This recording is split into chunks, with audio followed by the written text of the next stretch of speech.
With former Minneapolis Police Chief Medaria Arradondo. Thank you so much for joining us this morning, Chief. Do you think the videos that are out there right now and the evidence available at this point backs up what the Trump administration is alleging? Thank you for having me this morning. Based on the videos and certainly all the videos that I have seen and gone over in terms of Mr. Pretti's shooting death, no, there's a lot of things in that video that do not comport with what the DHS's initial statements are saying. You know, I think Tom Winter there pointed out a couple of things. I mean, there was the statement that he was there. DHS said that Mr. Pretti was there. He was there to massacre law enforcement. There's nothing in that video, the videos that I've observed, that would even bring any substance to that. Also concerns about, if in fact the weapon in the video that you focused on, if in fact his conceal and carry permit weapon was taken from him, removed from him prior to the shooting, that also raises questions about the reasonableness to use deadly force in that situation. So no, that is the situation on the ground here in Minneapolis right now, is that not only are the residents of Minneapolis, but even local law enforcement are questioning those initial statements that came out from DHS regarding Mr. Pretti's shooting death. Chief, good to see you. You and I were on the scene of many crime scenes together over the years in my times reporting in Minneapolis. Yes. As you know, this is the second deadly shooting involving federal agents there in a month. The current Minneapolis Police Chief, Brian O'Hara, is telling reporters basically people there have had enough.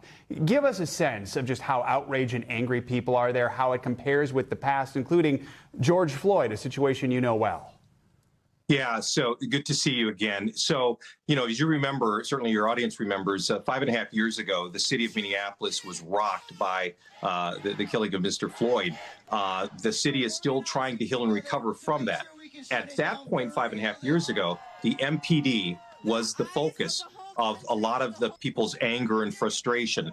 Now it's reversed in the sense that now that focus and frustration and anger is placed upon these federal agents that have descended into Minneapolis and the Twin Cities.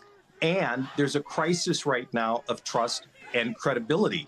The trust is that there's no communication. Chief Brian O'Hara has not received any communication. Matter of fact, as his officers were responding to the scene of Mr. Pretti's killing, they were denied access into that scene by federal agents. And so it is very difficult, and it's very difficult in his leadership to try to explain to his constituents about actions that he has no control over. So it's that, again, that crisis of trust, that crisis of credibility, that's very palpable right now in Minneapolis.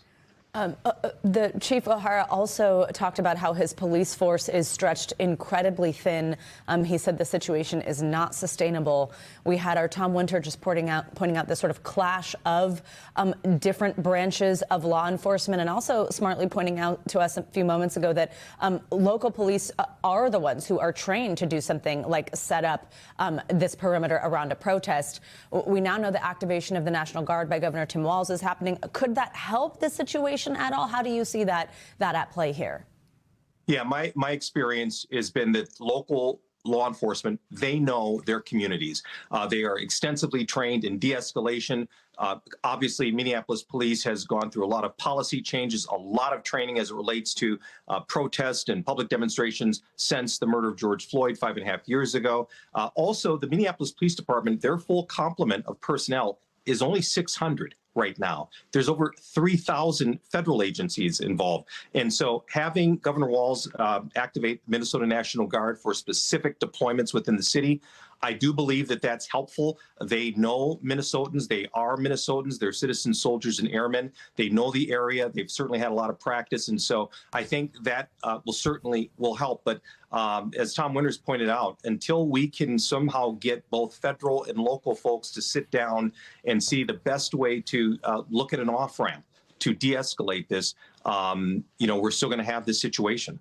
You know, when you were a chief and there was an incident involving one of your officers, it was Minnesota's Bureau of Criminal Apprehension that would come in and investigate. It's looking like in this situation, it's going to be the federal government, the Department of Homeland Security. Your thoughts, how should this investigation unfold? Yeah, I will tell you that, and as you mentioned, I've worked with the Minnesota BCA for many years. They have done absolutely phenomenal work in some very high-profile cases, whether it was the recent political assassinations in Minnesota, the Annunciation school shooting, and even the murder of Mr. George Floyd. They're meticulous, they're thorough, they're fair, they're transparent, they know the communities. They should be a part of it, quite honestly. And again, at the end of the day, people need to know that they can trust the process, the investigative process.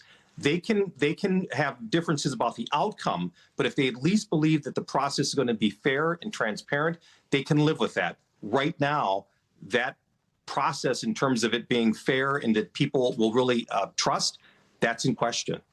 All right. Medaria Arradondo, thank you so much for joining us this morning. Your specific expertise on this is much appreciated. We thank you for watching, and remember, stay updated on breaking news and top stories on the NBC News app or watch live on our YouTube channel.